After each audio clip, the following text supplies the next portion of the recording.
சகோதரர்கள், மௌத்தை பயந்து கொள்ளுங்கள். ஒரே ஒரு வசனம் உங்களுக்கு ஞாபகப்படுத்தி முடித்துக் கொள்கிறேன். அல்லாஹ் சொல்லுகிறான், இன்னா நஹ்னு நுஹ்யில் மௌதா வ நக்துபு மா கத்தமு வ ஆதாரஹும். நாங்கள் தான் மரணித்தவர்களை எழுப்பச் செய்கிறோம், அவர்கள் செய்தவற்றையும் அவர்கள் விட்டு சென்றவற்றையும் நாங்கள் எழுதி வைப்போம் என்று அல்லாஹ் சொல்லுகிறார்.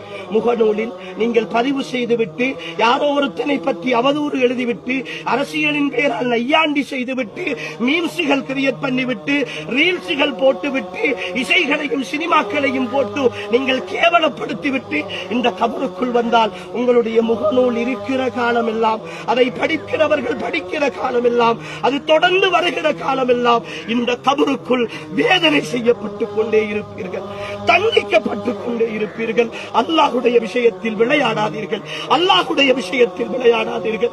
அவன் ரப்புல் ஆலமீன், அவன் ரப்புல் ஆலமீன், அவன் எப்படி அருளாளனோ அந்த அளவு ரோஷக்காரன் அவன். அவன் பிடித்தால் தாங்க முடியாது. என் சகோதரர்களே, அல்லாஹுவை பயந்து கொள்ளுங்கள். இந்த மௌத்தையும் நினைத்து பாருங்கள். இதோ எங்களோடு வாழ்ந்த ஒரு சகோதரர்